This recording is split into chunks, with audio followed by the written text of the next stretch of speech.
Yes, good morning to all.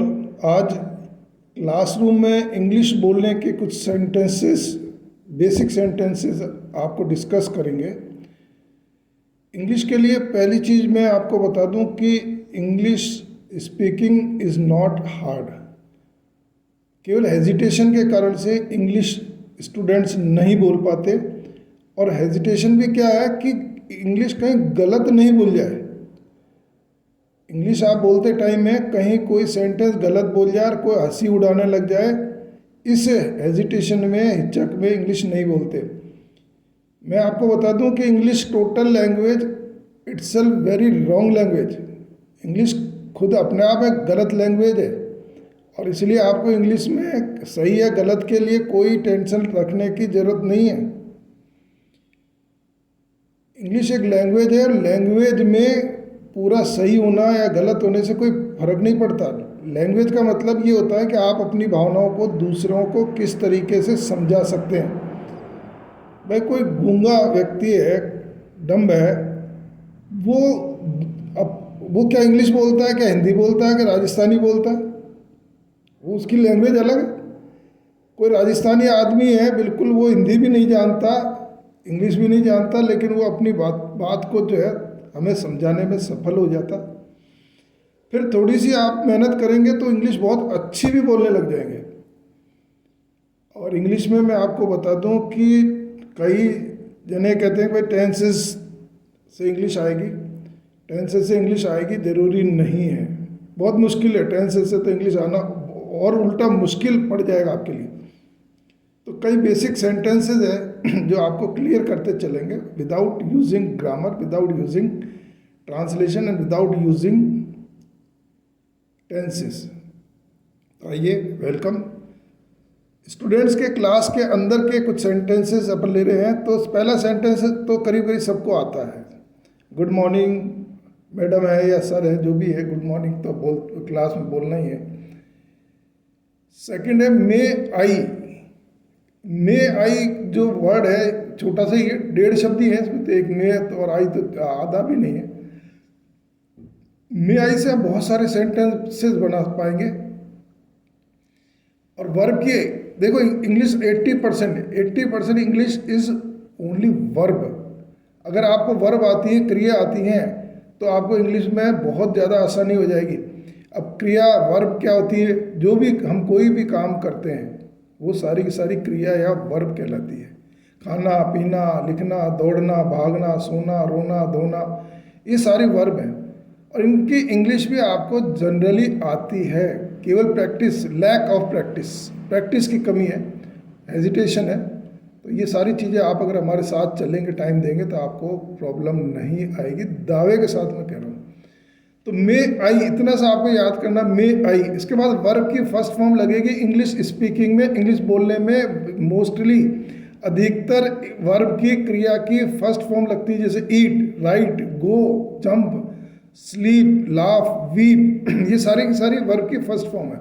Second form बहुत कम काम आएगी और उसका भी हम यूज़ कैसे होता है, क्या कहाँ करना है, वो आपको बता देंगे।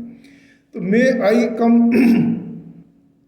मे आई गो, मे आई ड्रिंक, मे आई ईट। खाने के लिए पूछ रहे थे मे आई ईट, लिखने के लिए पूछ रहे थे मे आई राइट, जाने के लिए पूछ रहे मे आई गो, है ना। तो ये मे आई आगे लगेगा। और जो भी आप परमिशन ले रहे हैं, किसी भी चीज़ की परमिशन ले रहे हैं, उसके लिए मे का यूज़ करते हैं। इसमें कैन का भी यूज़ कर सकते हैं, can I come, can I गो। लेकिन मे और कैन में थोड़ा सा बेसिकली फ़र्क ये है कि मे थोड़ा सा पोलाइट लगता है, कैन पोलाइट नहीं लगता है। तो may I come, may I go, may I seat, may I stand, क्या मैं खड़ा हो सकता हूँ? मे आई राइट, क्या मैं लिख सकता हूँ? मे आई रीड, क्या मैं पढ़ सकता हूँ? मे आई स्लीप, क्या मैं सो सकता हूँ? मे आई ईट, क्या मैं खा सकता हूँ? मे आई ड्रिंक, क्या मैं पी सकता हूँ? तो यहाँ तक तो आपके समझ में आया। अब इसको और भी हम बड़ा सेंटेंस कर सकते हैं। मे आई कम इन, क्या मैं अंदर आ सकता हूँ? क्या मैं क्लास के अंदर आ सकता हूँ? अब बेस वही चलेगा, may I come in the class, may I come in the classroom.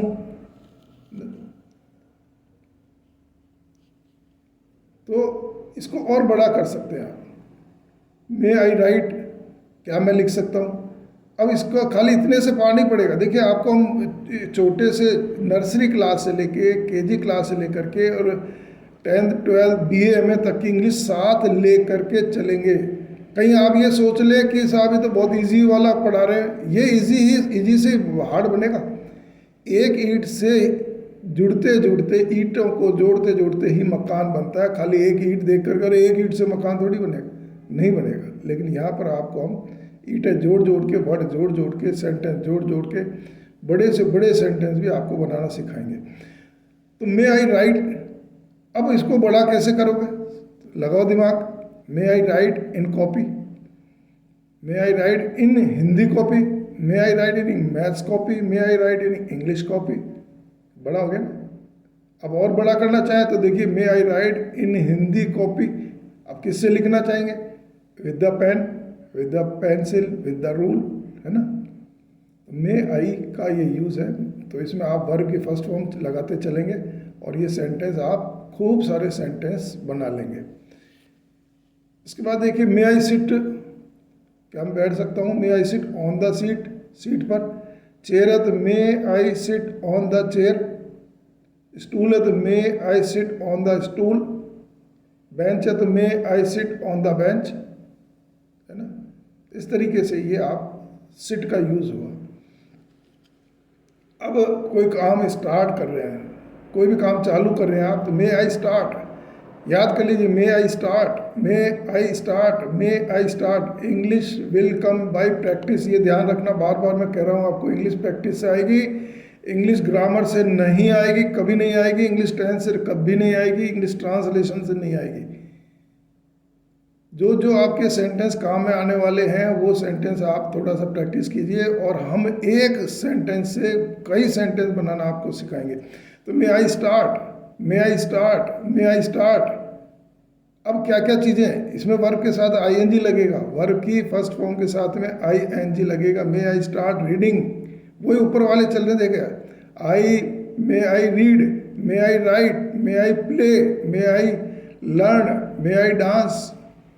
अब यहाँ पर कोई काम चालू करने से है तो मे आई स्टार्ट रीडिंग, या स्टार्ट वर्ब आ गई है, देखिए वर्ब की फर्स्ट फॉर्म आ गई है। तो may I start writing, may I start playing, may I start learning, क्या मैं सीख सकना शुरू कर सकता हूँ? May I dancing, may I laughing, may I weeping, may I running, may I sitting, may I eating, may I start eating, may I start drinking, may I start playing, may I start running, है ना? तो यह verb की first form के साथ में ये आप आईएनजी जोड़ेंगे और मे आई स्टार्ट करते हुए आगे बढ़ेंगे। नेक्स्ट सेंटेंस देखते हैं। देयर इज सीट, अभी नो को एक बार छुपा लेता हूँ मैं। देयर इज सीट, यहाँ पर कोई सीट है। देयर इज चेयर, एक देयर इज चेयर, चेयर है। देयर इज स्टूल, अब इसमें ए का यूज़ भी कर सकते हैं। There is a stool, there is a chair, there is a seat, there is a space, है ना? यहाँ पर कोई जगह है, यहाँ पर कोई चेयर है, यहाँ पर कोई टेबल है तो देयर इज ए टेबल। यहाँ पर कोई पेन है, देयर इज ए पेन। अब ये थोड़ा बहुत हिंदी में बता रहा हूँ, बाकी आपको इंग्लिश में डायरेक्ट सोचना चालू कर देंगे, डायरेक्ट बोलना चालू कर देंगे, इंग्लिश में डायरेक्ट लिखना चालू कर देंगे, सारा हेजिटेशन मिटा दूंगा मैं। तो there is a seat, there is a chair, there is a stool, there is a space for me, for you, for him, for her. बड़ा होता जा रहा है, देखो। देयर इज, अभी यह नो हटा रहा हूँ मैं। There is a seat for me, there is a seat for him, उसके लिए। हिम किसके लिए आएगा? कोई जेंट्स के लिए हिम, उसके लिए। लेडीज़ के लिए हर आएगा। There is a seat for her, there is a seat for you, आपके लिए सीट है, हमारे लिए। There is a seat for us, us means हमारे लिए, उनके लिए। There is a seat for them, है ना? देम का यूज़ हो जाएगा। तो एक ही सेंटेंस से कई प्रकार के सेंटेंस आप बनाने लग जाएंगे। तो अब यहाँ पर देयर इज ए का मतलब एक से हो गया, और अगर दो हैं तो there is two, there is 3, there is 4 seats, there 5 chairs, there is 6 stools, there is 7 spaces, है ना। यहाँ संख्या को आप चेंज करते चलेंगे। अब इसके बाद में अगर नहीं है, जैसे क्लास में तो नहीं होती तब भी बोलता है, there is no seat for me, there is no chair for me, there is no stool for me, there is no space for me, there is no bench for me, there is no pen for me, there is no book for me, है ना। तो यहाँ पर आप क्या याद करेंगे, there is no, there is no, there is no. There is का यूज़ बहुत ही प्यारा यूज़ होता है। कहीं भी किसी भी स्थान के लिए, स्थान पर कोई भी चीज़ है तो वहाँ पर देयर का यूज़ करते हैं। हिंदी में कोई देयर का कोई यूज़ नहीं होता है। तो देयर इज, है ना, there is a seat, there is no seat, there is 2 seat, there is many seats, there is some seats.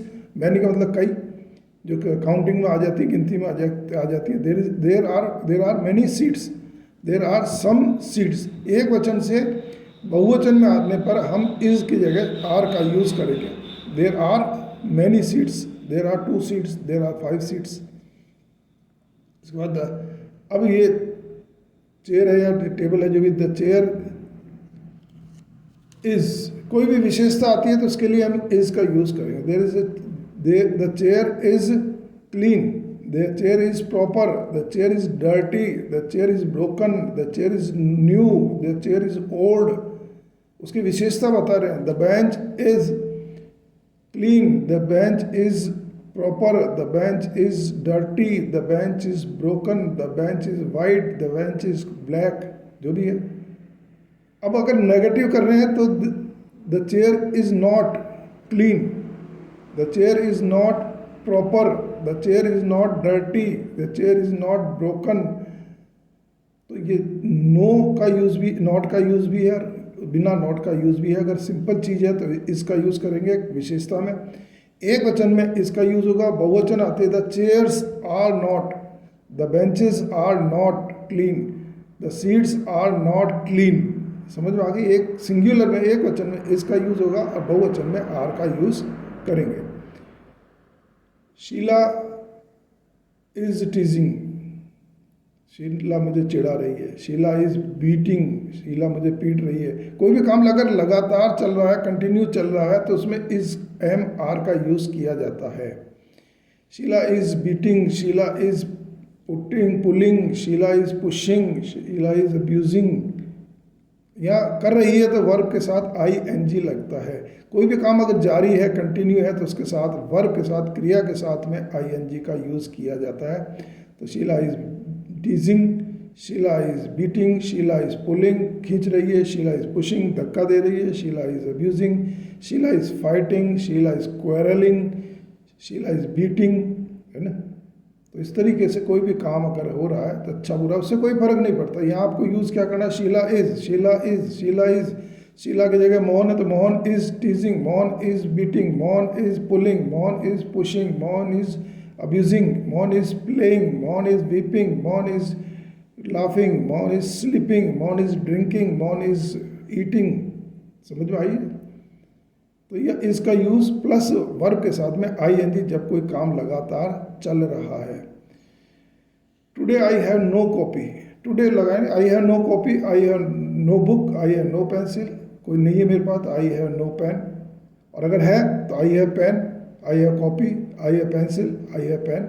अगर टीचर ने पूछा have you pen, have you copy, have you book, have you maths book, yes yes I have copy, yes I have book, yes I have pencil, yes I have pen, yes I have chair, yes I have का use हम करते हैं किसी कोई भी चीज़ आपके पास में है तो उसके लिए आई हैव का यूज़ किया जाता है।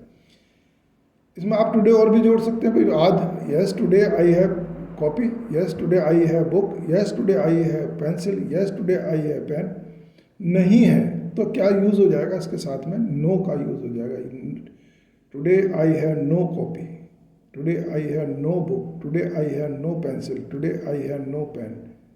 तो यह केवल फर्क, और ये नो जो है हेल्पिंग वर्ब के साथ में, हेल्पिंग वर्ब के आगे इसको जोड़ते हैं। तो इसका यूज़ मैं समझता हूँ आ गया होगा। I have.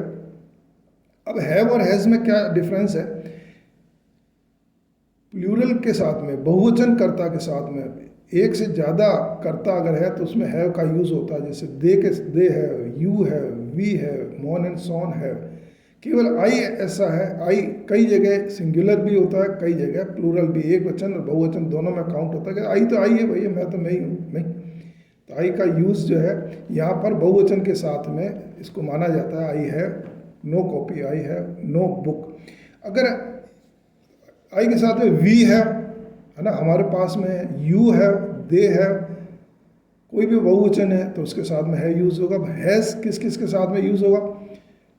शी हैज़ एक वचन है, she has no copy, he has no copy, it has no copy. Mohan has, Mohan के साथ हैज़ आएगा, Mohan has no copy, Mohan has no book, Mohan has no pencil, Mohan has no pen. इस तरीके से एक वचन के साथ में इसका यूज़ होगा। और अगर है जब तो नो का यूज़ नहीं होगा, नहीं है अगर कोई चीज़ नहीं है तो नो का साथ लगेगा।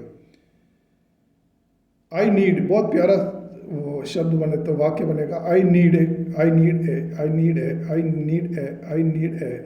जो जिस भी चीज़ की ज़रूरत है, मुझे किसी भी चीज़ की ज़रूरत है तो I need a copy, I need a pen, I need a pencil, I need a eraser, I need a rupee, I need a पैसा, I need a friend, I need a bench, I need a book, I need a table, I need a pen.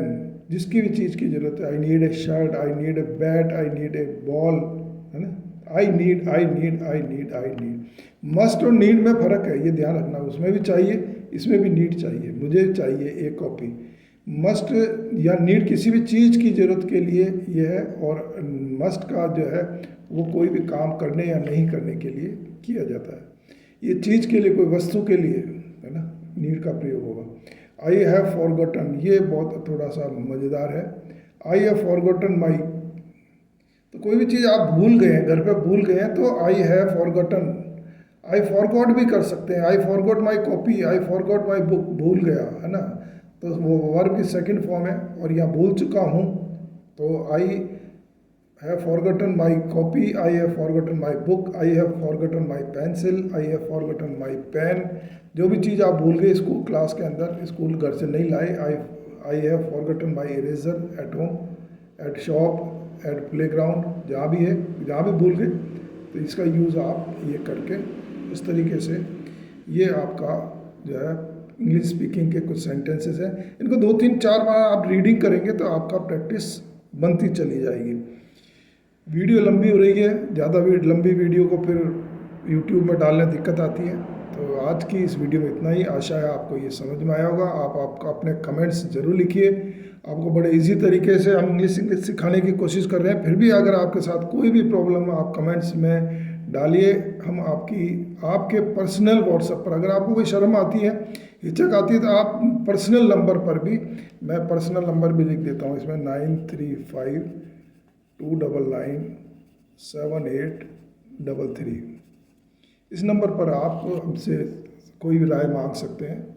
हम सदैव आपके लिए तैयार हैं। Thank you very much.